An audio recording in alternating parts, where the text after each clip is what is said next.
അസ്സലാമു അലൈക്കും. നമസ്കാരം. ഞാനിപ്പോൾ ഇന്ന് മറ്റൊരു പ്രധാനപ്പെട്ട കാര്യം കേട്ടോ. സൗദി അറേബ്യയിലേക്ക് ബിസിനസ് വിസിറ്റിങ്ങിന് വരുന്ന ആളുകളുണ്ട്.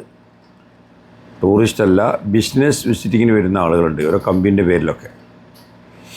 ഇവരോടൊക്കെ പറയാനുള്ളത്, നിങ്ങൾ ബിസിനസ് വിസിറ്റിങ് ഏത് ട്രാവൽസ് മുഖേന വരികയാണെങ്കിലും ശരി, നല്ലവണ്ണം ആലോചിച്ചതിന് ശേഷം മാത്രം ബിസിനസ് വിസിറ്റിങ്ങിന് വന്നാൽ മതി. കാരണം കഴിഞ്ഞ പ്രാവശ്യം വെച്ചാൽ ഒരു വർഷം മുമ്പാണിത്, ഡൽഹിയിലുള്ളൊരു ട്രാവൽസ് മുഖേന കേരളത്തിലെ ട്രാവൽസിലേക്ക് ബിസിനസ് വിസിറ്റിങ് കൊടുത്തു. ഒരു 100ന് മുകളിൽ വന്ന ആൾക്കാരുണ്ടായിരുന്നു. ഇതിൽ ഞാൻ അറിയുന്ന 2 സുഹൃത്തുക്കൾ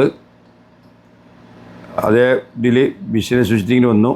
ഇവിടെ എത്തി ഉറൂബായിപ്പോയി. ഏത് കമ്പനീൻ്റെ പേരെടുത്ത് അവർ ഉറൂബാക്കി. പിന്നെ അദ്ദേഹം ഇവിടുന്ന് ഏതൊക്കെ മാർഗത്തിലാണ് നാട്ടിൽ കയറിപ്പോയത്. എനിക്ക് തിരിച്ചു വരാൻ പറ്റിയിട്ടില്ല. അതുകൊണ്ട് നല്ലോണം ആലോചിക്കുക. നിങ്ങൾ ബിസിനസ് വിസിറ്റിങ്ങിന് വരികയാണെങ്കിൽ നല്ല ഉത്തരവാദിത്തമുള്ള കമ്പനിയോ മറ്റോ ആണെങ്കിൽ മാത്രം വരിക. ഇവിടെ വന്നതിന് ശേഷം അത് കറക്റ്റ് സമയത്ത് പുതുക്കുക, കറക്റ്റ് സമയത്ത് കയറി പോവുക. പിന്നെ ഇവിടെ എത്തിയതിന് ശേഷം അത് ഇക്കാമാക്കുക, പിന്നെ ഇതാക്കിത്തരാം എന്നൊക്കെ പറയും കമ്പനി. അതൊന്നും നടക്കൂല.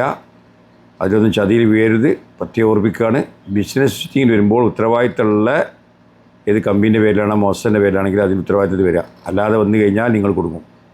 രൂപയാക്കിയാൽ ആജീവാന്ത വിലക്കുമായിരിക്കും. ഞാനായിരുന്ന സുഹൃത്ത് ഇപ്പോൾ നാട്ടിൽ കിടക്കുകയാണ്, അങ്ങോട്ട് വരാൻ കഴിഞ്ഞിട്ടില്ല. പ്രത്യേകം ഓർമ്മിക്കണം. ഓക്കെ, എന്താ സംശയം കൊടുക്കാം. അസ്സലാമു അലൈക്കും.